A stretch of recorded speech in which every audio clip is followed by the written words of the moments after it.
Untuk diabetes sendiri itu dok, sebenarnya seperti apa sih penyakit ini dok? Mulai dari muda, jadi artinya dari usia muda bukan 30 atau 35, Oke. bahkan usia 20-an atau 18-an saya sering temukan kasus seperti itu. Dulu memang dikatakan diabetes itu aduh nggak bisa disembuhkan seumur hidup dan sebagainya, tapi saya izin kepada teman-teman semua dengan konsep saat ini diabetes bisa di-reverse atau bisa disembuhkan, mungkin seperti itu. Dengan cara apa?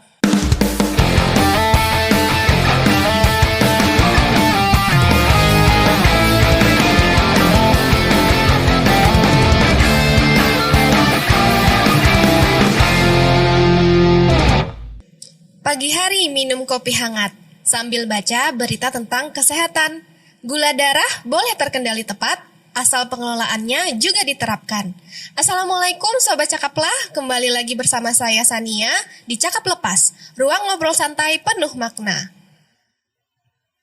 Nah, masih dalam rangka memperingati Hari Kesehatan Nasional tahun 2025, kali ini kita akan ngobrol nih tentang penyakit yang sering dianggap biasa, tetapi sebenarnya butuh pengelolaan yang tepat, yaitu diabetes mellitus. Banyak yang pikir kalau sudah minum obat, itu penyakit sudah aman, tapi ternyata itu lebih dari sekedar konsumsi obat.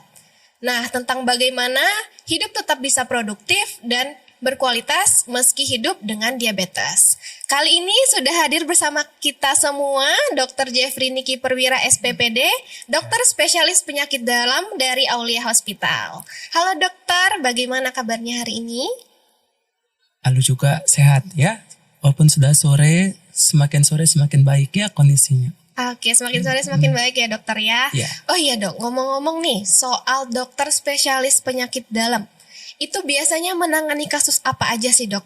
Demam, asam lambung, batuk, atau juga termasuk sakit hati, putus cinta, atau gimana nih dok? Baik, agak santai aja ya, Santai. nggak usah terlalu serius ya. Oke. Jadi pada dasarnya ini secara teori, dulu namanya Hippocrates atau zaman Romawi kuno. Jadi bidang ilmu kesehatan itu terbagi dua. Ada namanya bedah, ada non bedah. Jadi penyakit dalam itu bagian dari non bedah ya, dan berkembang lagi yang sekarang seperti bagian mata, THT, kulit dan sebagainya. Kalau bedah ya bagian bedah, kebidanan ya dan sebagainya seperti itu. Jadi penyakit dalam menangani bagian non bedah. Jadi mulai bagian atas ujung kepala sampai ke ujung kaki ya. Jadi prinsipnya sih sederhananya semua bagian tubuh ditangani penyakit dalam seperti itu. Oke, berarti semua bagian tubuh mulai dari atas sampai bawah gitu berarti ya dok ya. Iya. Nah, kalau untuk diabetes sendiri itu dok, sebenarnya seperti apa sih penyakit ini dok? Jadi diabetes itu sebenarnya suatu penyakit. Penyakit itu kan namanya disease ya. Disease kalau dibuat suatu etiologi secara harfiah itu dis dan is, berarti tidak seimbang. Jadi penyakit itu artinya penyakit itu secara harfiah artinya tidak seimbang. Nah untuk diabetes itu tidak seimbang dari segi insulin ya, hormon insulin, di mana tubuh kita itu terlalu capek atau marah lah ke kita karena pola makan kita yang tidak teratur, terutama konsumsi gula yang berlebihan.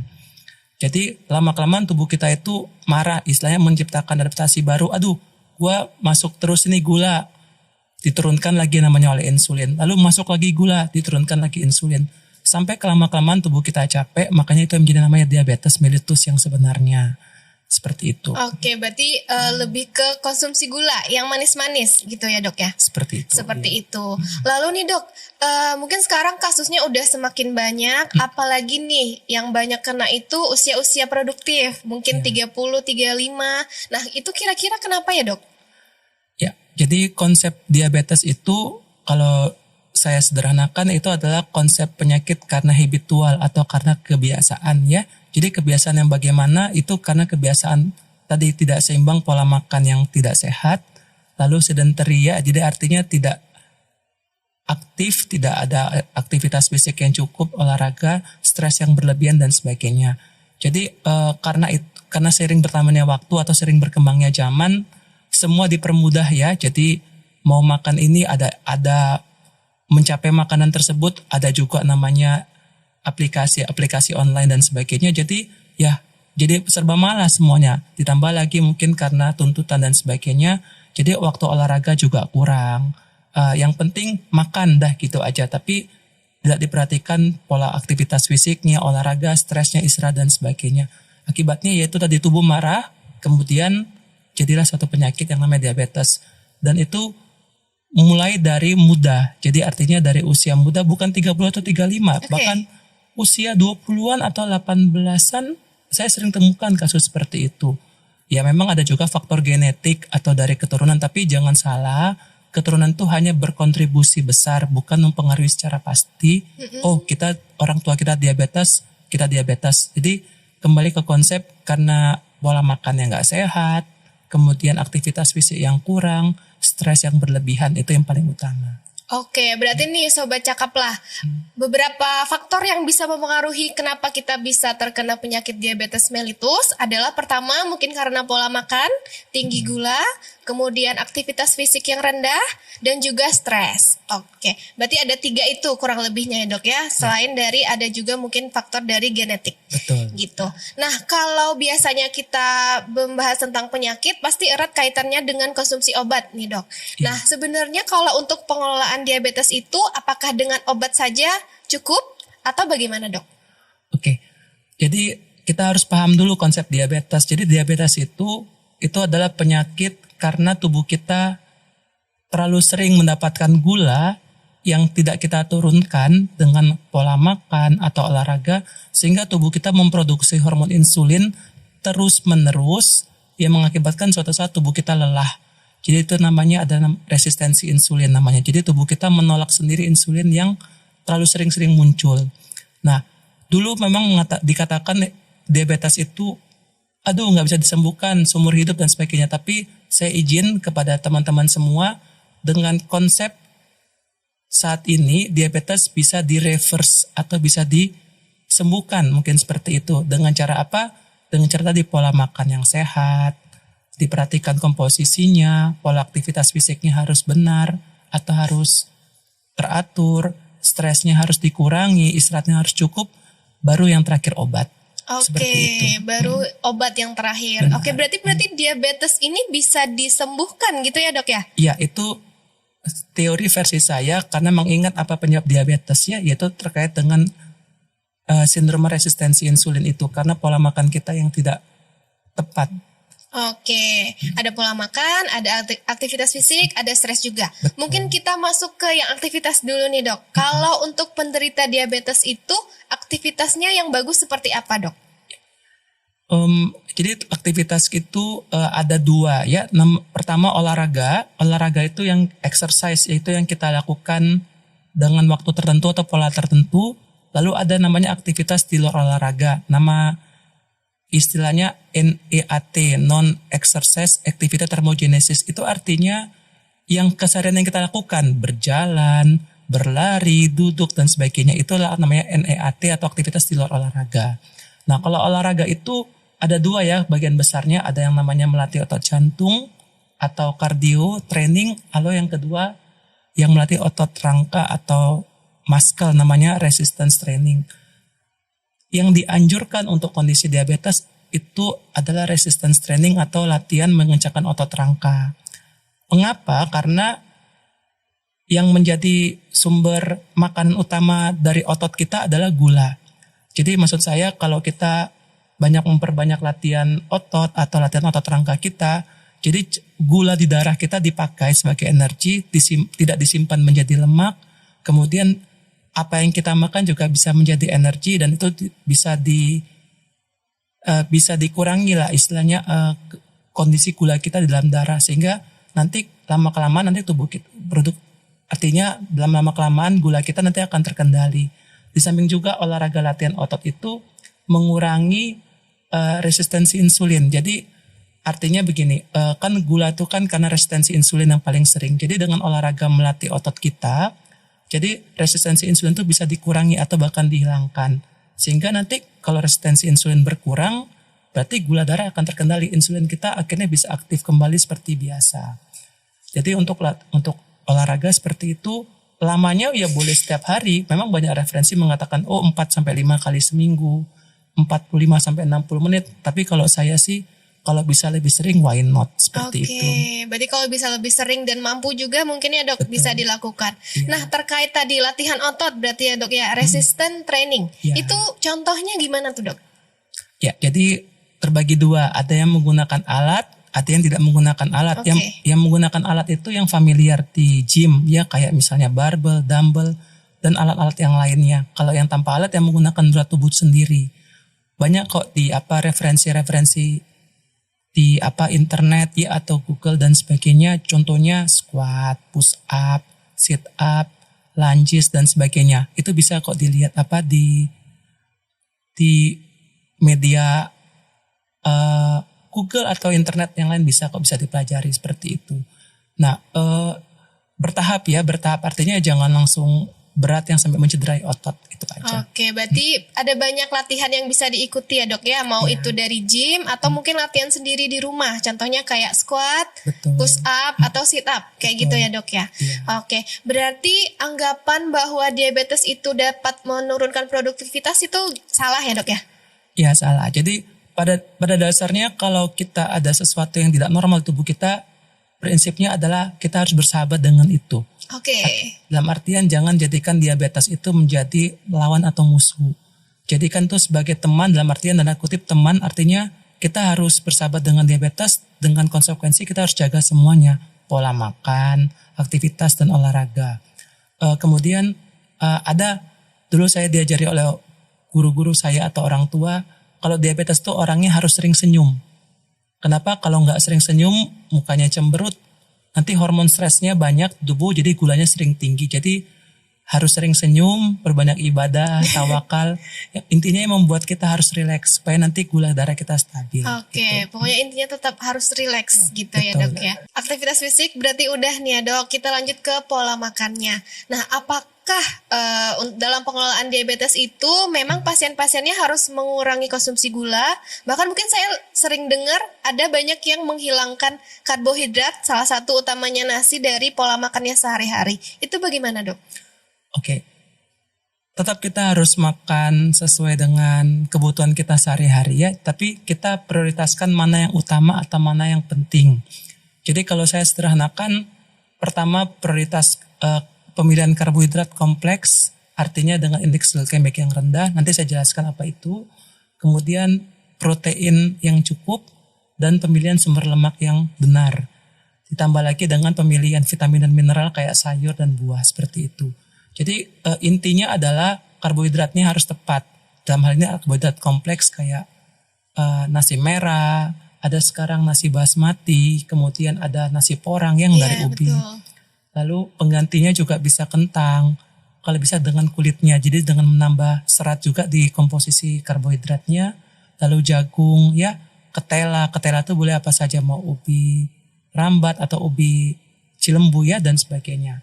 Nah nanti kemudian proteinnya harus cukup. Nah beberapa membagi menjadi protein nabati dan hewani, tapi sederhananya perbedaannya adalah komposisinya. Jadi kalau protein itu, kalau hewani dia protein dan lemak ya, nanti bisa dikoreksi.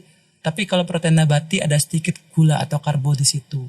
Nah kalau lemak, pilihlah lemak yang baik ya, lemak yang benar, di mana lemak esensial yang paling utama atau lemak jenuh, vitamin dan mineral yang cukup dari buah dan sayur. Banyak yang bertanya, kan buah kan manis, itu kan pasti banyak pertanyaan. Jawabannya tidak apa-apa asalkan pengolahannya benar. Jangan di jus tambah gula, itu kan salah ya, seperti itu.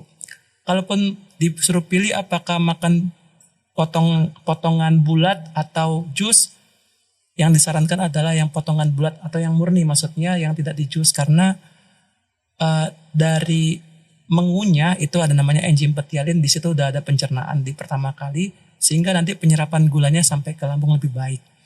Nah, kalau dan komposisi gula yang di buah itu ini bisa ditambahkan juga.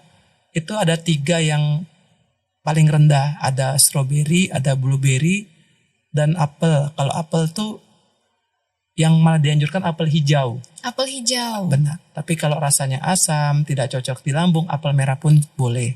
Buah yang lain juga boleh tapi secukupnya aja. Ada komposisi gramnya tapi tidak detail ya, seperti itu. Oke, seperti itu. Berarti untuk penderita diabetes mellitus itu sendiri nggak harus menghilangkan karbohidrat dari pola makannya ya dok ya? Tidak.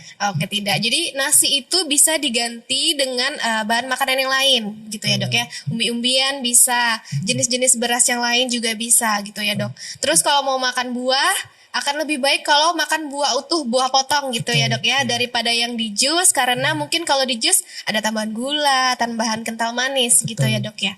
Oke, nah kalau misalkan nih dok, pola makan sudah dijaga, aktivitas fisik juga sudah dilakukan dengan benar, bagaimana untuk kontrolnya gitu ke dokter? Oke, kalau kontrol dengan diabetes itu ada pengecekan gula darah mandiri. Jadi dengan pengobatan yang disesuaikan oleh tim medis di rumah sakit, kami sering menyarankan namanya PGDM, pemantauan gula darah mandiri di rumah di luar jadwal kontrol. Jadi bisa per hari, bisa per 3 hari atau per 1 minggu. Karena kan kita nggak tahu gimana kondisi gula selama di rumah. Sama untuk kontrol gula darah namanya HbA1c. Itu harapannya di bawah 7% atau di bawah 6,5% tergantung kondisi. Atau ada juga yang namanya HOMA-IR atau HOMA insulin resistance. Itu jarang kita periksakan tapi itu bisa menjadi strategi untuk melihat kontrol gula seperti itu. Oke, kalau pemantauan gula darah mandiri di rumah itu dok, itu maksudnya berarti kita beli beli alatnya atau kita kayak datang ke klinik gitu dok, gimana? Bisa kedua-duanya tapi lebih fleksibel atau lebih mudah ya, kita punya alat sendiri. Punya alat sendiri, oke. Nah tadi dokter ada menyebutkan HbA1c, itu apa ya dok ya? HbA1c itu sederhananya adalah kita bisa mengetahui bagaimana rata gula darah kita per hari selama 3 bulan atau 90 hari ke belakang. Jadi ketahuan apakah gula darah kita normal atau tinggi seperti itu. Oke. Selain itu dok, saya juga pernah dengar nih ada program namanya Prolanis. Ya. Nah dari BPJS ya dok ya, itu bagaimana dok? Ya, program Prolanis itu untuk terutama untuk yang lansia ya atau untuk usia tua, itu untuk memudahkan saja penderita diabetes untuk mengkonsumsi obat sesuai dengan anjuran dokter, mengurangi waktu tunggu, kemudian yang sudah terkendali lah seperti itu. Jadi kalau saya Prolanis itu yang penting udah terkendali dulu lah istilahnya dengan obat tertentu, berhenti Prolanis seperti itu. Yang memudahkan secara waktu sama untuk mekanisme pengobatannya. Gitu. Oke. Nah untuk pengelolaan tadi dok, itu kan dimulai dari diri sendiri. Bagaimana pentingnya juga support dari lingkungan sekitar itu gimana dok? Ya, jadi setiap kondisi kita yang sedang menjalani pengobatan, anggap aja menjalani pengobatan karena dianggap diabetes adalah penyakit. Padahal diabetes itu tidak keseimbangan tubuh aja ya secara metabolisme gula. Pasti butuh dukungan support dari yang terdekat. Kenapa? Karena yang paling penting itu adalah bagaimana kita hati. Jadi kalau kita ada sesuatu hal yang mengganggu kita, kemudian kita dicuekin atau kita tidak diperhatikan, bukan hanya diabetes menurut saya, kondisi yang lain pasti akan juga nggak nyaman seperti itu. Pertama, yang kedua kalau dukungan support dengan pengobatan, biasanya kan yang diabetes ini usia tua. Iya. Pasti udah banyak lah lupanya jadwal minum obat, apalagi kalau obatnya agak banyak. Jadi pentingnya support dari keluarga, mengingatkan minum obat, terutama untuk obat ya. Yang lain-lain ya mengingatkan untuk jadwal makan, pola makan yang sehat, olahraga dan sebagainya. Jadi penting sekali support dari keluarga atau orang terdekat kalau untuk kondisi diabetes seperti ini. Oke, berarti support sangat dibutuhkan ya dok ya dalam pengelolaan diabetes. Ya. Oh ya dok, saya ini baru ingat. Ada anggota keluarga saya yang mengidap diabetes mellitus. Nah itu jarinya itu pernah diamputasi. Mungkin saya juga pernah baca-baca kalau misalkan pasien diabetes itu banyak yang harus diamputasi kakinya, banyak yang luka. Nah itu karena apa dan bagaimana agar itu tidak terjadi gitu dok? Ini berkaitan dengan tujuan jangka panjang dan jangka pendek untuk pengobatan diabetes. Jadi mungkin yang ada sampai amputasi itu berarti sudah ada komplikasi jangka panjang dari diabetes itu sendiri. Bisa ke pembuluh darah, ke saraf, kalau bisa ke organ tubuh lain seperti otak, jantung, paru, dan sebagainya. Jadi tujuan pengobatan itu adalah menghindari komplikasi jangka pendek dan jangka panjang, supaya tetap bisa produktif seperti yang tadi didiskusikan di awal. Kita produktif mau usia berapapun, mau aktivitas apapun, terlihat tidak sakit seperti itu. Karena apa? Karena dijaga kondisi gulanya. Nah, kalaupun sudah ada komplikasi, berarti kita mencegah jangan sampai ada komplikasi ke organ lain yang belum ada komplikasi seperti itu. Ya, kalau misalnya sudah ada amputasi, ya udah nggak apa-apa. Kan itu kan tujuannya untuk pengobatan jangka panjang. Yang penting yang lain-lain juga dijaga seperti itu sih. Oke, berarti memang itu tujuannya jangka panjang gitu ya dok ya. Betul. Oke, saya juga baru ingat lagi nih dok. Tadi dokter ada menyebutkan indeks glikemik. Nah Ya. itu boleh nggak dibahas lebih dalam lagi dok terkait indeks glikemik? Baik. Indeks glikemik atau IG itu artinya seberapa cepat gula dari makanan yang kita konsumsi masuk ke dalam darah. Mungkin sederhananya seperti ini. Misalnya kita makan nasi putih. Kita makan nasi putih dengan 10 gram misalnya. Setelah kita makan, dia akan cepat dalam waktu berapa saat dia akan cepat menaikkan gula sebelum insulin kita hadir untuk menurunkan. Beda dengan misalnya kalau kita makan nasi merah. Nasi merah kita makan dengan 10 gram, kemudian di tubuh kita dia naik perlahan gula kita. Jadi sebelum dia mencapai puncak, kondisi gula itu diturunkan dengan insulin. Sebenarnya sih lebih ke bagaimana respon tubuh dengan makanan tersebut, dengan catatan menghindari jangan sampai ada namanya insulin spike, artinya gula darah melonjak, kemudian turun, gula darah melonjak, turun. Nanti di puncak gula darah naik itulah yang namanya inflamasi atau peradangan, itu yang mempercepat terjadinya penyakit di kemudian hari. Gitu ya berarti ya dok. Berarti seberapa cepat gula dari makanan menaikkan kadar gula darah? Betul sekali. Oke gitu.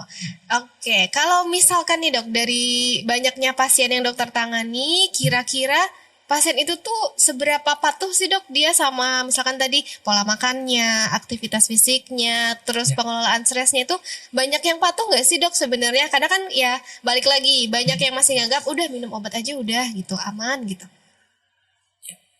Kalau untuk persentase mana yang lebih banyak patuh atau tidak patuh, mungkin saya tidak buat survei ya. Oke. Tapi setiap kali datang untuk kontrol atau berobat ke saya, pasti pertanyaan saya bagaimana makannya, udah dijaga atau belum, tanpa melihat hasil gula. Apakah sudah dilakukan olahraga, itu pasti sudah saya tanyakan pertama kali. Karena kembali prinsipnya, obat itu yang terakhir menurut saya. Jadi yang penting tadi pola makannya gimana, kemudian olahraganya atau stresnya atau istirahatnya bagaimana, seperti itu. Jadi kalau untuk mengenai kepatuhan mungkin 50-50 bisa. 50-50. Ya. Jadi, Oke. karena kan pastinya kan kalau berobat pasti tujuannya adalah sehat. Dan kalau sudah sehat dipertahankan jangan sakit lagi. Begitulah kira-kira.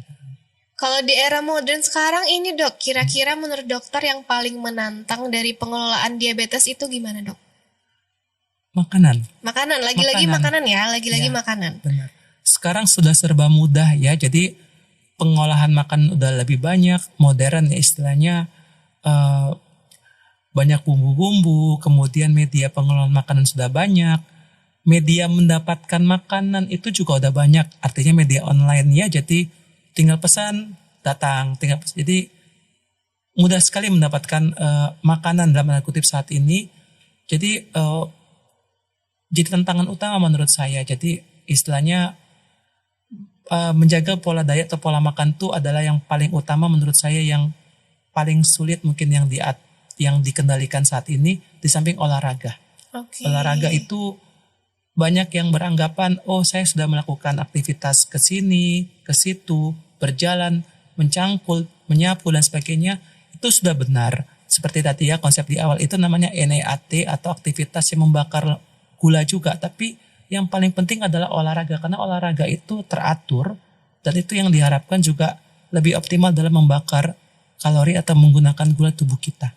Oke, kalau dari dokter kira-kira ada tips nggak sih dok gimana cara kita menahan menggunakan aplikasi mungkin untuk membeli makanan? Ada tips nggak? Biasanya yang mungkin dokter sering kasih tahu ke pasiennya dokter. Oke, yang pertama ingat keluarga. Ingat keluarga. Ya, kalau misalnya kita seorang ayah atau seorang ibu, ingat keluarga. Karena kita dibutuhkan. Artinya kita harus produktif, misalnya untuk keluarga kita, untuk anak kita, dan sebagainya. Seperti itu. Yang kedua, selain ingat keluarga, kemudian yang kedua, jangan jadikan punya mindset yang baik lah terkait dengan diabetes. Jangan jadikan diabetes itu sebagai penyakit. Jadikan sebagai sahabat, di mana dengan bersahabat dengan diabetes, otomatis nanti kita akan melakukan diet dengan teratur, artinya tidak suatu keterpaksaan, olahraga jadikan suatu kebiasaan atau pola hidup yang akan seterusnya seperti itu, sama istirahatnya harus cukup. Kemudian yang ketiga, jangan jadikan harus selalu melulu obat, karena obat itu tetap bahan kimia, bukan berarti minum obat itu salah. Obat tetap diperlukan, tapi ingat obat itu kimia, dan jika kita menambah dosis, berarti dalam tanda kutip juga membuat tubuh kita bekerja keras lagi untuk mengelola obat itu. Lama-kelamaan tubuh kita kan juga capek untuk mengelola obat itu, seperti itu. Oke, kalau dari Aulia Hospital sendiri dok, perannya dalam rangka mencegah diabetes itu gimana dok? Apakah ada pemeriksaan yang bisa kita lakukan di sini? Jadi kalau untuk masalah suatu penyakit, kita harus medianya preventif dan promotif. Mungkin kita harus lebih banyak edukasi terkait tentang pencegahan dan mempromosikan bagaimana apa sih itu diabetes dan juga bagaimana pengobatan untuk diabetes itu. Mungkin bisa dalam bentuk seminar awam atau misalnya untuk pamflet yang ada di rumah sakit itu bisa kita buat supaya nanti masyarakat yang belum terkena diabetes mengetahui bagaimana diabetes, dan yang sudah diabetes pun juga tahu apa itu diabetes supaya paham. Jadi istilahnya obat aja, setiap bulan obat seperti, tapi tidak paham. Bahkan kadang-kadang yang setiap kali kontrol selalu bertanya, misalnya sudah 5 tahun nih diabetes, pertanyaannya setiap kali kontrol misalnya ke rumah sakit, apa sih yang harus dimakan, apa sih yang nggak harus dimakan, padahal sudah 5 tahun diabetes. Kemudian setiap kali kontrol misalnya kita edukasi, pasti dengan pertanyaan sama, mungkin dengan media tadi, jadi bisa dibaca, mungkin biar bisa jadi mendengar, melihat, melakukan, jadi seperti itu. Oke, nah dalam rangka Hari Kesehatan Nasional ini, pesan dari Dr. Jeffrey untuk masyarakat dan sobat cakaplah di rumah apa dok? Sehat itu mahal. Sehat itu mahal. Sehat itu penting, karena tanpa sehat kita tidak produktif. Itu yang paling utama di dalam rangka Hari Kesehatan Nasional. Terkait dengan diabetes, bersahabatlah dengan diabetes dan jangan jadikan diabetes suatu penyakit atau musuh, tapi jadikanlah suatu motivasi. Kalau kita diabetes, itu kita harus hidup sehat, dan yang belum menjadi diabetes harus lebih sehat lagi, itu aja. Oke, sehat itu penting ya, sobat cakaplah di rumah. Wah, luar biasa sekali nih obrolan kita pada hari ini bersama dengan Dr. Jeffrey. Semoga sobat cakaplah di rumah, dimanapun kalian berada, kita semua makin sadar nih, pentingnya untuk diabetes itu tidak hanya obat, tetapi juga pengelolaannya, gitu ya. Mulai dari pengelolaan makan, itu makan bergizi seimbang, aktivitas fisik harus teratur, dan juga pengelolaan stres, gitu. Karena orang dengan diabetes itu nggak selalu menurun produktivitasnya ya dok ya. Kita justru tetap dapat produktivitas, tetap dapat bekerja dengan baik, tetap bisa bahagia gitu ya dok ya. Terima kasih banyak Dr. Jeffrey untuk waktunya hari ini. Untuk sobat cakaplah di rumah, jangan lupa like, share, dan subscribe agar semua orang bisa lebih banyak tahu nih terkait tidak hanya diabetes tapi juga penyakit-penyakit lainnya. Saya Sania pamit, sampai jumpa di episode berikutnya Cakap Lepas bersama Aulia Hospital. Selamat memperingati Hari Kesehatan Nasional. Dan selamat memperingati Hari Diabetes Dunia.